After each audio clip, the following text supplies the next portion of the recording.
Praise the lord. ఈరోజు అంశం పరిశుద్ధాత్మ మాట. మనం ఏం వింటున్నామో చాలా ప్రాముఖ్యం. ఎందుకంటే వినటం వల్లే నమ్మకం, విశ్వాసం కలుగుతాయి. యేసయ్యను గూర్చిన సత్యమైన బోధ విన్నాము కనుకే ఆయనను మనం నమ్మాము. అంటే మన విశ్వాస జీవితాన్ని కట్టింది, మనల్ని విశ్వాసిగా నిలబెట్టింది మనం విన్న మాటలే. విశ్వాస జీవితాన్ని కట్టే క్రీస్తును గూర్చిన సత్యమైన బోధ ఎలా ఉందో, ఆత్మీయ జీవితాన్ని కూలగొట్టే అసత్య బోధలు ఎన్నో ఉన్నాయి. అందుకే యేసయ్య మనం ఏం వింటున్నామో జాగ్రత్తగా చూసుకోమన్నారు. అబద్ధ బోధల వైపు మనం తిరగకుండా ఉండాలంటే యేసయ్య మాటలను, బోధను జ్ఞాపకం చేసే పరిశుద్ధాత్మ మాటనే వినాలి. తన శరీరమైన సంఘం పరిశుద్ధాత్మ మాట వింటుందని, వినాలని యేసయ్య ప్రకటన గ్రంథంలో ప్రతి సంఘానికి ఇచ్చిన ఉపదేశాన్ని ముగిస్తూ దృఢపరిచారు. మనం వినేవాటి విషయంలో జాగ్రత్త పడమని ప్రకటన గ్రంథం ద్వారా పరిశుద్ధాత్మ మన ముందుంచిన రెండవ అంశం అబద్ధ బోధ. అబద్ధ బోధ అంటే యేసయ్య బోధించని, ఆయన శిష్యులైన అపోస్తలులు ప్రకటించని క్రొత్త బోధను ప్రకటించటం. దానిని ఆచరించమని, అది సత్యమైన బోధే అని భ్రమపరుస్తారు.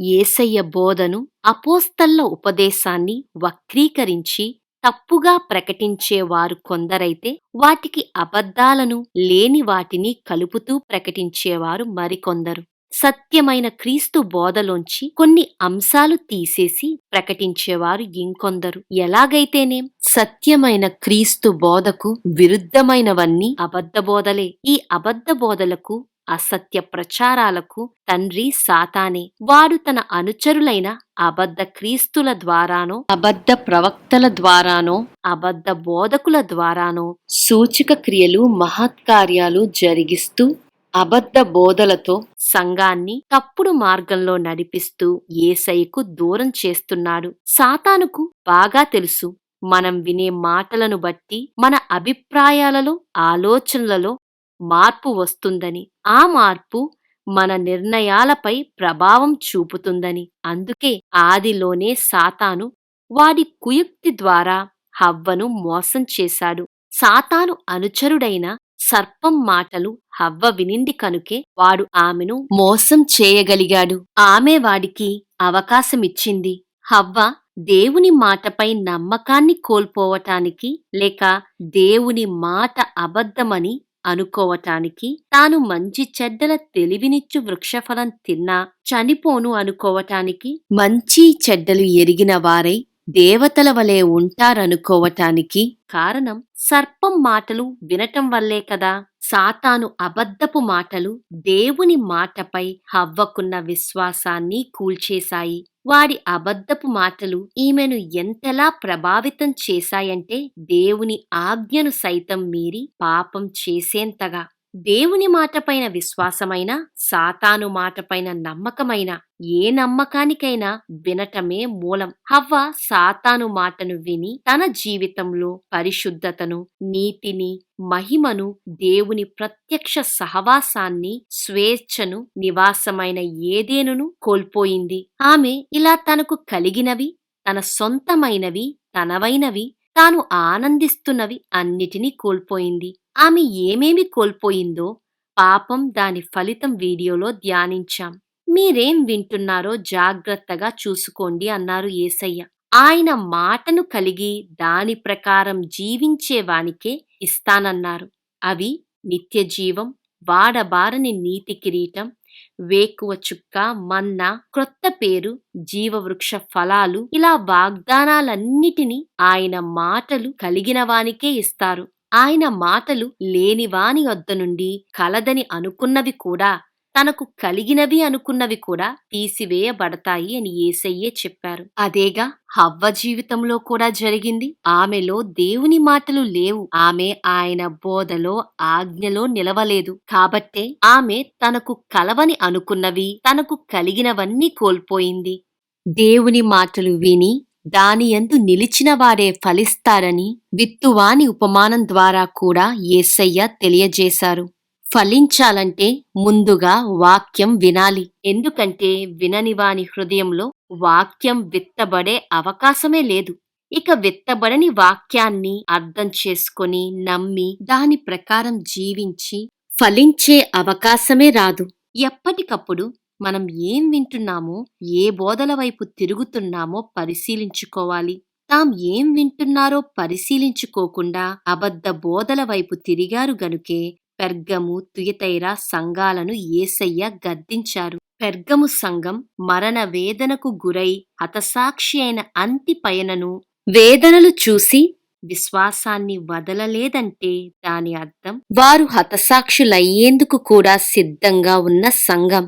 అలానే తుయతైర సంఘం విశ్వాసం, సహనం మొదటి క్రియల కంటే కడపటి క్రియలు మరి ఎక్కువగా జరిగిస్తూ ఆత్మీయంగా ఎదిగిన సంఘమే. కాని ఈ సంఘాలపై మోపబడ్డ నేరం వీరు అబద్ధ బోధలకు అవకాశమిచ్చారు, వాటిని అనుసరించారు. అవి బిలాము బోధ, నికోలాయితుల బోధ మరియు యెజబేలు బోధ. బిలాము బోధ అంటే బిలాము దేవుని ప్రవక్త. ధనం కోసం నీతి తప్పి ఇశ్రాయేలీయులను శపించాలనుకున్నాడు. కాని దేవుడు గాడిద ద్వారా అతని వెర్రి ఆలోచనలను అడ్డగించారు. కాబట్టి ఇశ్రాయేలీలపై దీవెనలనే ప్రవచించాడు. కాని అతనిది వంకర బుద్ధి కనుకే ధనాశతో, దురాశతో మోయాబు రాజైన బాలాకుకు సలహా ఇచ్చాడు. దేవుని కోపం రగిలి ఇశ్రాయేలీలు శపించబడాలంటే వారు వ్యభిచరించి విగ్రహాలకు బలిచ్చిన వాటిని తినేలా ప్రేరేపించమన్నాడు. దేవుని ప్రవక్తేయుండి దేవుని ప్రజల మేలు కోరక వారిని పాపము మార్గంలో నడిచేలా పరోక్షంగా ప్రేరేపించాడు. నేడు సంఘ క్షేమాభివృద్ధికి పాటుపడుతూ ఉపదేశం ద్వారా ఖండిస్తూ, హెచ్చరిస్తూ, తప్పుదిద్దుతూ నీతి మార్గంలో మనం నడిచేలా తర్ఫీదు ఇవ్వాల్సిన వారే, అంటే ట్రైన్ చెయ్యాల్సిన వారే బిలాముల తప్పుడు మార్గంలో నడిచేలా సూచిస్తున్నారు. వాటిలో కొన్నిటిని ధ్యానిద్దాం. విగ్రహాలు వట్టివి, వాటికి బలి ఇచ్చిన ఆహార పదార్థాలు, వాటికి అర్పించిన ప్రసాదాలు తినొచ్చు, సమస్త పదార్థాలు దేవుడిచ్చినవే అంటూ బోధిస్తున్నారు. అయితే అన్యజనులర్పించు బలులు దయ్యములకే అర్పించబడుతున్నాయి. మీరు ప్రభు బల్లలోను దయ్యముల బల్లలోను పాలు పొందుతారా? అలా పాలు పొంది యేసయ్యకు కోపం పుట్టిస్తారా అని వాక్యం ప్రశ్నిస్తుంది. విగ్రహ సంబంధమైన అపవిత్రతకు దూరంగా ఉండమని, అంటే ప్రసాదాలు, బలులు మరి ఏ ఇతర విగ్రహ సంబంధమైన వాటి జోలికి పోవద్దని అపోస్తలులు అన్యజనులైన మనకిచ్చిన బోధను తృణీకరించి వాటిని పక్కన పెట్టి సొంత బోధలు బోధిస్తున్నారు. విగ్రహాలకు బలిచ్చిన వాటిని తినవచ్చని సమర్థించే బిలాము బోధను, యెజబేలు బోధను పెర్గము, తుయతైర సంఘాలు అనుసరించినందుకేగా వారి సంఘాలను యేసయ్య గద్దించింది.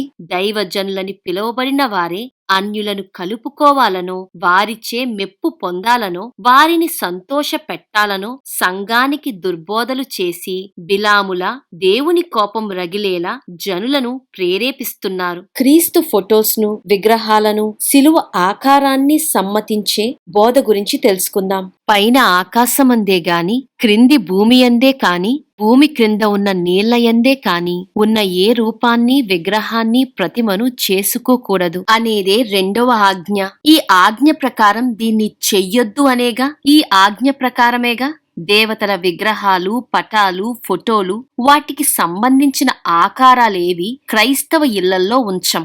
అయితే వాటికి బదులుగా క్రీస్తు విగ్రహాలు, క్రీస్తు ఫోటోలు, శిలువ ఆకారాలు పెట్టుకోవచ్చా? వీటిని నిషేధించాలని బోధించరా? అన్యులు చేసేవి మనం చేసేవి ఒకటే. అన్ని మనుషుల ఊహాగానాలతో వారి నైపుణ్యాన్ని ప్రదర్శిస్తూ చేయబడినవే. యేసయ్య ఎలా ఉంటారో, ఆయన ఎలా మరణించారో ప్రత్యక్షంగా చూసిన అపోస్తులు లేనాడు యేసయ్య ప్రతిరూపమంటూ విగ్రహాలను, లేక యేసయ్య మరణానికి సాదృశ్యమంటూ సిలువను నిలబెట్టలేదు. సిలువను క్రైస్తవ్యానికి గుర్తుగా ప్రకటించలేదు. సిలువను గూర్చిన వార్తను ప్రకటించారు. అంటే ఆయన శ్రమ, మరణం, పాప క్షమాపణ, పునరుత్థానం, పొందనున్న నిత్య జీవం గూర్చిన సువార్త. ఈ సువార్తే మనల్ని రక్షణలోకి నడిపించిన దేవుని శక్తి. అంతేకాని సిలువ ప్రతిమలు, యేసయ్య ఫోటోలు కాదు. వీటితో చర్చెస్ ని, ఇళ్ళని నింపొద్దు.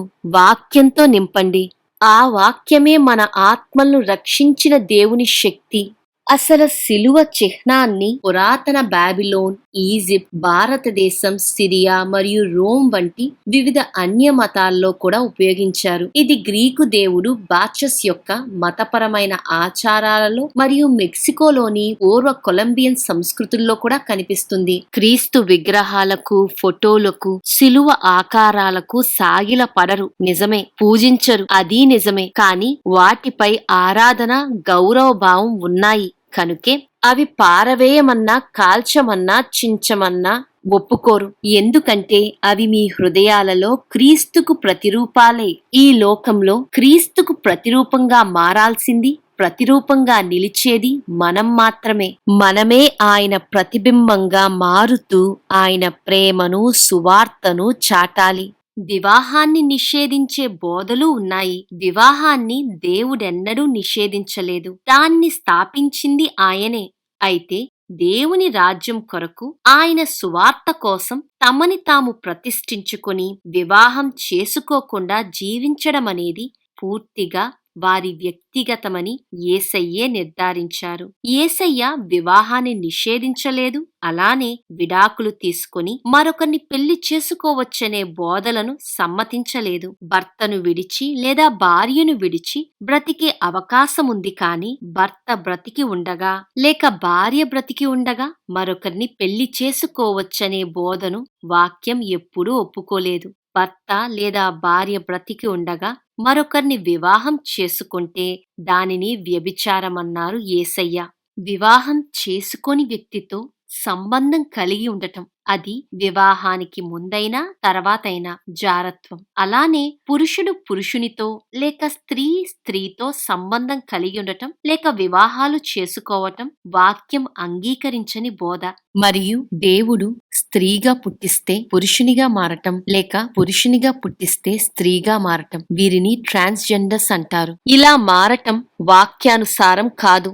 నేడు ఇలాంటి హేయమైన కార్యాలను సమ్మతించే బోధకులు, సంఘాలు ఎన్నో పుట్టుకొచ్చాయి. ప్రకటన గ్రంథంలో తుయతైర సంఘం జారత్వాన్ని సమర్థించే ప్రవక్త అయిన యెజబేలు బోధలను అనుసరించారు కనుక అవి సాతాను బోధలని యేసయ్య ఖండించారు. ఇలాంటి శరీరేచ్ఛలను సమర్థించే బోధలెన్నో నేడు మన సమాజంలో చూడగలం. లాభం కోసం, ధనం కోసం, దురాశతో, ఏదో పొందాలనే ప్రాకులాటతో వాక్యాన్ని వక్రీకరించి కల్పనా కథలు చెప్తూ లాభాన్ని సంపాదించుకుంటారు. వీటిని ప్రాస్పరిటీ గాస్పల్స్ అంటారు. మీకు ఆశీర్వాదాలు రావాలంటే, ఆరోగ్యంగా ఉండాలంటే, ఉద్యోగం, పెళ్లి లేక దేవుడు మిమ్మల్ని సంవత్సరమంతా కాపాడినందుకు ఇంత విత్తండి, ఇంత కానుక వెయ్యండి, మనం వేసే కానుకను బట్టే ఆశీర్వాదం అంటూ చెప్పే బోధలు ఎన్నో. మనుషుల ప్రేరణ కానుకగా మారకూడదు. దేవుడు మన హృదయాలను ప్రేరేపించే దాన్ని బట్టే సంతోషంతో స్వేచ్ఛగా సమర్పించాలి. దేవుడు మన కానుకలకు లొంగిపోయి లేక ప్రసన్నమైపోయి మన జీవితాల్లో కార్యాలు చెయ్యరు. ఆయన ఆ రీతిలో పని చెయ్యరు. సజీవయాగంగా మనల్ని మనం దేవునికి సమర్పించుకోకుండా ఏం విత్తినా, ఎంత అర్పించినా కయీను అర్పణలాగే మన అర్పణను దేవుడు లెక్క చెయ్యరు. మనం అనారోగ్యం నుండి కోలుకోకపోవటానికి, వ్యాధుల నుండి స్వస్థత పొందకపోవటానికి కారణం మన అవిశ్వాసమే అనే బోధలు ఉన్నాయి. అయితే అపోస్తలుడైన పౌలు శరీరాన్ని తాకిన చేతి రుమాలతో మరియు దుప్పటితో లేదా వస్త్రంతో అనేకులు స్వస్థపడ్డారు. కానీ అతను తన కండ్ల జబ్బు నుండి స్వస్థపడలేదు. దీనికి కారణం అతని అవిశ్వాసమందామా? కానీ యేసయ్య ఈ అనారోగ్య పరిస్థితిలో తన కృప చాలు అన్నారు. ఆ కృపే తన బలహీనతలోనూ అనారోగ్యంలోనూ శక్తినిచ్చి బలంతో నడిపిస్తుందన్నారు. యేసయ్య కృపతో సాగే ఈ నడిపింపును అవిశ్వాసమందామా? ఆయన నడిపింపు ఒక్కొక్కరి జీవితంలో ఒక్కోలా ఉంటుంది. ఉద్యోగం, ఆరోగ్యం, సంపద ఇలా అనుకూల పరిస్థితులతో కావచ్చు, లేక వ్యాధి, బాధ, శ్రమ, నింద లాంటి ప్రతికూల పరిస్థితులు కావచ్చు. అపోస్తలులు ప్రతికూల పరిస్థితులనే అనుభవించారు. సువార్త ప్రకటిస్తూ క్రీస్తు సాక్షులుగా నిలిచి హతసాక్షులైనారు. పరిస్థితి ఏదైనా కాని యేసయ్య తన కృప చాలంటున్నారు. పరిస్థితులను బట్టి విశ్వాస జీవితాన్ని అంచనా వేయకూడదు, అవిశ్వాసులని ముద్రించకూడదు. ప్రతి పరిస్థితి ఆయన ఆధీనంలో ఉంది. మనకు ఆయన కృప చాలు. ఆయన నడిపింపే మేలు. కొన్ని ఆహార పదార్థాలు మానేయాలనే తప్పుడు బోధలున్నాయి. వాటిని అపోస్తలుడైన పౌలు ఖండించారు. మన ఆహార అలవాట్లు మార్చుకోవటం కాదు, యేసయ్య ద్వారా నీతిని పొంది తండ్రితో సమాధానపరచబడి పరిశుద్ధాత్మ నడిపింపులో ఆనందిస్తూ సాగుతున్నామా అనేదే దేవుని రాజ్యంలో లెక్కించబడే లేక పరిగణించబడే అంశాలు. అవే మనల్ని దేవుని రాజ్యానికి చేరుస్తాయి. వీటిని బట్టే మనకు తీర్పు, అంతేకాని మన ఆహారపు అలవాట్లను బట్టి తీర్పు తీర్చరు. అందుకే మనం తినే ఆహార పదార్థాలు మనల్ని అపవిత్రపరచవని, మన హృదయంలో నుండి బయటికి వచ్చే దురాలోచనలు, నరహత్యలు, వ్యభిచారాలు, దొంగతనాలు, అబద్ధ సాక్ష్యాలు ఇలాంటివన్నీ మన ఆత్మీయ జీవితాలను కూలగొడతాయని, ఇవే మనల్ని అపవిత్రపరుస్తాయని, మనల్ని దేవునికి దూరం చేస్తాయన్నారు యేసయ్య. హృదయంలో నుండి వచ్చే వాటి విషయంలోనే జాగ్రత్త పడాలని యేసయ్య బోధ. వాస్తులు, ముహూర్తాలు, పెళ్లిలో ఎన్నో లోక పద్ధతులు, లోకాచారాలు సమర్థించే బోధలు, శిలోబొట్టు పెట్టుకోమనే కొత్త బోధలు సంఘంలో ప్రవేశించాయి. వీటన్నిటినీ మించి తామే క్రీస్తనే బోధలు, తండ్రిని మాత్రమే ఆరాధించాలనే బోధలు, పునరుత్థానం ముగిసిందనే బోధలు, యేసయ్య ఈ లోకానికి మానవునిగా వచ్చాడని ఒప్పుకోని బోధలు అపోస్తలు ఖండించారు. ఏ బోధకుడైనా యేసయ్యను అంగీకరించకపోతే అతనితో మాట కలపొద్దు, వారిని ఇంటిలో చేర్చుకోవద్దు అని అపోస్తలుడైన పౌలు ఉపదేశించారు. ఎందుకంటే వారితో మాట కలిపి వారిని ఇంట చేర్చుకుంటే హవ్వలానే మోసపోతాం. యేసయ్యే సత్యం, మార్గం, జీవం. మనల్ని జీవానికి నడిపించే యేసయ్య సత్య మార్గం నుండి దూరపరచి మనల్ని తప్పుడు మార్గంలో నడిపించే సాతాను తంత్రాలెన్నో. వాటిలో కీలకమైనది అబద్ధ బోధలే. మన పరిస్థితులను, బలహీనతలను సాతాను వాడి బలంగా మార్చుకుంటాడు. మనం వాడి బోధల వైపు తిరిగేలా ప్రేరేపిస్తాడు. ఇది దేవుని నిర్ణయమే. యేసయ్య బోధే, పరిశుద్ధాత్మ నడిపింపే అని క్రైస్తవ సమాజంపై రుద్దుతాడు. వీటిని అనుసరించటం అంటే సాతానును అనుసరించడమే, వాడి బోధను అంగీకరించటమే, వాడి నడిపింపులో సాగటమే. ఈ అబద్ధ బోధలకు ఎదురాడి ఎఫెసు సంఘంలా ఖండించాలంటే సత్యమైన క్రీస్తు బోధ మనకు తెలియాలి. వాక్యాన్ని చదవాలి, ధ్యానించాలి, గ్రహించాలి, ఆచరించాలి. గాలి ఎటు వీస్తే అటు కొట్టుకొని పోయినట్టు ప్రతి బోధ లేక ఉపదేశం సత్యమని అనుకోవద్దు. పౌలు శీలలు ఉపదేశం విని బెరయా సంఘం ఎలా వాక్యాన్ని పరిశీలించిందో మనం కూడా పరిశుద్ధ గ్రంథాన్ని పరిశీలించాలి. పరిశుద్ధాత్మచే ప్రేరేపించబడి వ్రాయబడిన పరిశుద్ధ గ్రంథాన్ని అనుసరించాలి. యేసయ్య తన వాక్కుకు, వాక్యానికి విరుద్ధంగా మాట మార్చరు. యేసయ్య బోధించినవి ఏవి పరిశుద్ధాత్ముడు సమ్మతించరు, బోధించరు. మన పరిస్థితి ఏదైనా, బలహీనత ఏదైనా, ప్రతి నిర్ణయాలకు ప్రామాణికం పరిశుద్ధ వాక్యం అవ్వాలి. పరిశుద్ధాత్మతోనే నడిపింపబడాలి. అయితే అబద్ధ బోధను అనుసరిస్తూ సత్యమైన మార్గంలో మనం నడవకపోతే యేసయ్య పెర్గము, తుయతైర సంఘాలకు చేసిన హెచ్చరికే పరిశుద్ధాత్ముడు మన ముందుంచారు. మనసు మార్చుకొని తిరిగి సత్యమైన యేసయ్య బోధకు తిరగకుంటే, అబద్ధ బోధలను అనుసరించి జరిగించిన క్రియల ప్రకారం, ఆ బోధపై ఆనుకుని మనం జీవించిన ప్రకారం తీర్పు తీర్చబడుతుంది. వాక్యానికి విరుద్ధంగా బోధించినందుకు లేక బోధించినవి అంగీకరించి అనుసరించినందుకు వాక్యమనే ఖడ్గంతో యేసయ్య యుద్ధం చేస్తారు. యేసయ్యే వాక్యం, రెండంచుల ఖడ్గం. మన హృదయాన్ని, అంతరంగాన్ని పరిశీలించి ఏ పరిస్థితి కారణంగా లేక ఏ బలహీనత వల్ల, ఏ అబద్ధ బోధలకు లొంగి, ఏ వాక్యానికి విరుద్ధంగా నడిచామో ఆధారాలతోనే మనపై దోషారోపణ చేస్తారు. వాక్యాన్ని ధిక్కరించి బోధించిన వారికి, ఆ బోధ ప్రకారం నడిచిన వారికి శ్రమే, నిత్య శిక్షే. మన క్రియల చొప్పునే తీర్పు పొంది ప్రతిఫలం అనుభవిస్తాం. కనుక మారు మనసు పొంది మనము పొందిన యేసయ్య సత్య బోధను, ఆయన ఉపదేశాన్ని విడిచిపెట్టకుండా, కుడికి గాని ఎడమకు గాని తిరగకుండా స్థిరంగా దాని ప్రకారమే జీవించండి. మారు మనస్సు పొంది తీర్పు నుండి తప్పించుకోమని, సత్యవాక్యం వైపు తిరగమని పరిశుద్ధాత్మ వాక్కు. చెవిగలవారు పరిశుద్ధాత్మ చెప్పే ఈ మాట విని సత్యమైన క్రీస్తు మార్గంలో నడుచుదురుగాక. ఆమేన్.